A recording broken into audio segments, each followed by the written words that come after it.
zan fara da inna lillahi wa inna ilaihi raji'un. Wato South Sahara Africa tana cikin masifa, musamman kasashen da musulmai suke majority. Wato masifan da ke faruwa da ƙasar Mali masifa ne da in Allah bai kiyaye ba zai laƙume Niger, ya laƙume Burkina Faso, ya kuma cinye arewacin Najeriya. Amma duk wannan masifa da yake faro mu 'yan arewacin Najeriya, hankalin shugabanninmu na arewacin Najeriya da malamanmu ba a nan yake ba, musamman waɗansu daga cikin jahilan malaman addinin Islama, daƙiƙai marasa kishin al'umma, wanda ba su damu da halin da al'umman musulmai suke ciki ba. Su abin da ya dame su su samu biyan bukatansu su da iyalansu. Sirrin taurari, zafafan labarai da ɗumi-ɗumi. Wayannan tsinannun malamai su ne suke ƙoƙarin goya ma wannan azzaluman gwamnati baya, wanda ta tsani al'umman musulmai, wanda kuma take fatan ganin masifa ya cimma al'umman musulmai, wanda zai rushe ko kuma ya ɗaiɗaita al'umman musulman arewacin Najeriya. Wayannan tsinannun malamai, waɗansu daga cikin malaman addinin Islama, suna goyon bayan wannan tsinanniyan gwamnati dan ganin ta zarce 2027. Wato duk abin da ya ci Mali zai ci Niger, zai ci Burkina Faso, sannan zai ci arewacin Najeriya. A yanzu haka 'yan tawaye sun kama manya-manyan jihohi guda 3 a Mali. Sannan waɗannan 'yan tawaye suna da alaƙa da ISWAP da Boko Haram da Lakurawa.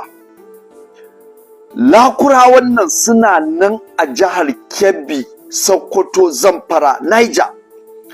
Ba wanda ya damu ya san menene mission na waɗannan Lakurawa. Sannan gwamnati ta ki ta tsaya tsayin daka don ganin ta kawo ƙarshen waɗannan Lakurawa. Sannan duk da wannan hatsari da yake faro mu, waɗansu tsinannu la'anannu wanda Allah ya tsine musu albarka suna nan suna goyon bayan wannan gwamnati na APC don ganin ta zarce 2027. Ba tare da la'akari da makoman al'umman musulmai na yankin arewa ba. Wallahi idan aka kifar da gwamnatin Mali, za a kifar da gwamnatin Niger, sannan wa'annan 'yan tawaye za su kifar da gwamnatin Burkina Faso. Na rantse da tsarkin mulkin Allah, duk jihohin arewacin Najeriya, Niger, Kebbi, Sokoto, Zamfara da waɗansu yankuna na Katsina, na rantse da tsarkin mulkin Allah sai ya koma ƙarƙashin ikon waɗannan 'yan tawaye na Lakurawa da bandit. Al'umman da kuke waɗannan yankuna, Sokoto, Zamfara, Kebbi, Niger, Maiduguri, ku san irin shugabannin da za ku zaɓa. Kuna ɗaya daga cikin matsalan yankin arewa wajen gazawa wajen zaƙulo shugabannin da za su kare rayukanku da dukiyanku.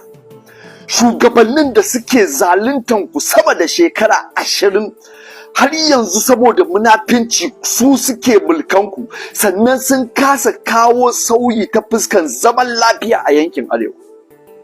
Musamman al'umman Maiduguri, Zamfara, Sokoto, kuna ɗaya daga cikin matsalan arewa saboda ba kwa iya canja azzaluman shugabannin da suka hana ku zaman lafiya, suka hana yankin arewa zaman lafiya, saboda munafinci da kabilanci. Wallahi tallahi al'umman musulmai, ku mai da hankalinku, masifa na tunkaro ku. Na rantse da tsarkin mulkin Allah, daga ranar da aka ce 'yan tawayen nan sun kafa gwamnati a Mali, to duk wani wanda ya san yana da tattalin arziki a Sokoto, Zamfara, Kebbi, Niger, Katsina, wallahi ya so mai kokarin janye dukiyan shi, saboda lakurawa sai sun mallake wa'annan jihohi da na lissafa. Saboda haka wannan masifa da yake din faro mu duk gaba ɗaya ma yan arewa hankalinmu ba a nan wajen yake ba abin da ya dame mu ƙoƙarin waɗansu tsinannu daga cikinmu shine ya za a yi Tinubu ya zarce. Tun da Tinubu ya yi ƙoƙarin haɗa kai da Faransa su yaƙi Nijar, al'ummar musulmai suka ƙi yadda aka mishi ca. Wallahi tallahi mutumin nan ba wai ya fasa ba ne, bayan abin ya yi shiru ya dinga kai gomon shi tsakanin shi da Faransa. A yanzu gashi Faransa ta kunno wuta, tana so ta yi amfani da 'yan tawaye masu amfani da sunan musulunci don kifar da waɗannan gwamnati da mutanensu suke jin daɗinsu. Duk wani ɗan Nijar, Mali, Burkina Faso yana jin daɗin gwamnatin shi, waɗannan gwamnati na soja. Sai dai tsinannu daga cikinsu waɗanda suke amfana da gwamnatin demokaradiyya waɗanda waɗannan sojoji suka kifar, su ne ba sa jin daɗin irin su gwamnatin Abdurrahman Chani da Ibrahim Traore. Amma 'yan ƙasa suna jin daɗi, suna san barka.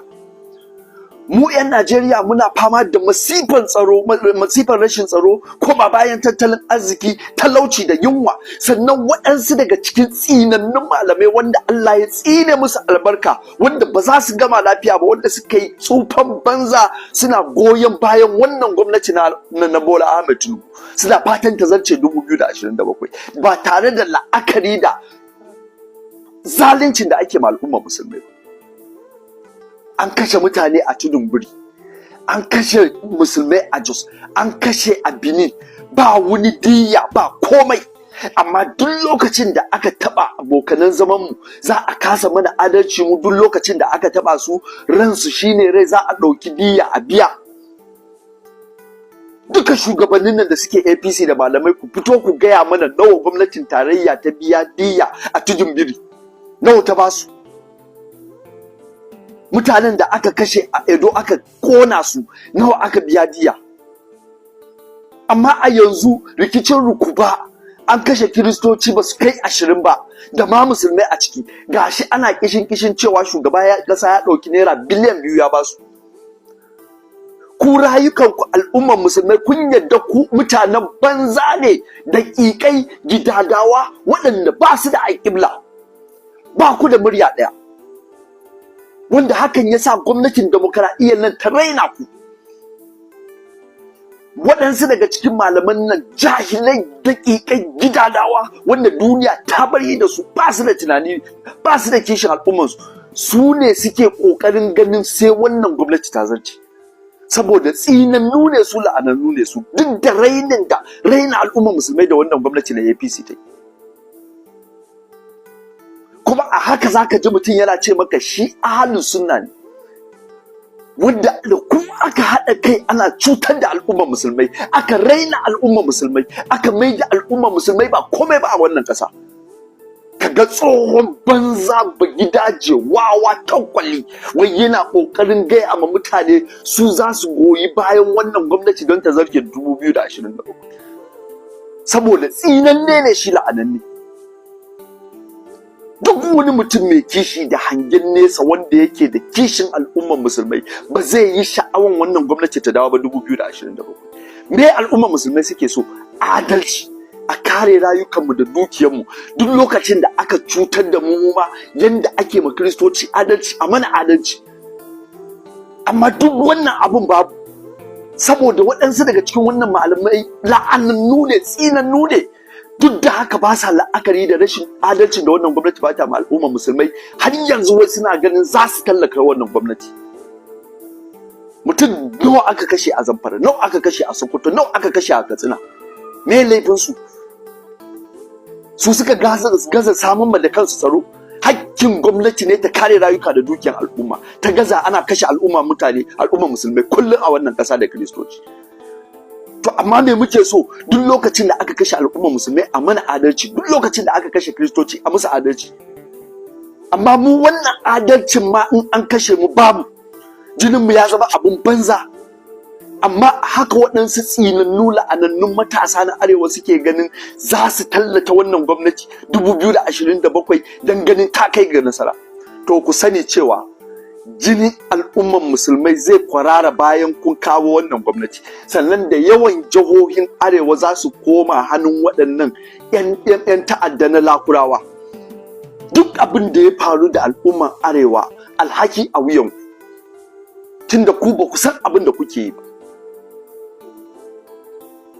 Tunda tunda Nijar ta kafa gwamnatin soja, Burkina Faso, Mali, gwamnatin Najeriya take kokarin ganin ta kowane hanya sai sun haɗa kai da Faransa sun kifar da wayannan shugabannin ƙasa ba tare da la'akari da mutanensu suna jin daɗin su ba. Dole sai an gaba mu mutane demokradiyya tsinanniya da ta kasa kare rayuka da dukiyar al'umma da kuma fitar da al'umma cikin talauci. Allah ya isa tsakaninmu da waɗansu daga cikin malaman addinin Islama. Duk masifan da yankin South Sahara Africa take ciki, na rantse da tsarkin mulkin Allah, waɗansu daga cikin malaman addinin Islama su suka jefa ma cikin wannan masifa. Saboda ku kuke ɗaure ma waɗannan tsinannun 'yan demokaradiyya, shugabannin demokaradiyya gindi, suna cutar da al'umma. Allah ya isa. Menene ra'ayinku game da wannan al'amarin? Duka-duka ana muka kawo ƙarshen wannan shirin, sai kuma an jima idan kun ji mu ɗauke da waɗansu sababbin shirye-shiryen kamar kullum. Kada dai ku manta kuna tare da tashar Sirrin Taurari. Sirrin Taurari a shirye take domin faɗakarwa, ilmantarwa da kuma nishaɗantar da ku a kodayaushe. Domin kasancewa cikakkun 'yan wa'annan tasha mai albarka, ku yi mana subscribe kana ku danna ƙararrawa. Haka ne kaɗai zai ba mu damar sanar da ku da zarar mun ɗora ƙayatattun shirye-shiryenmu a gare ku. Tashar Sirrin Taurari tana alfahari da ku a kodayaushe. Mun gode, mun gode.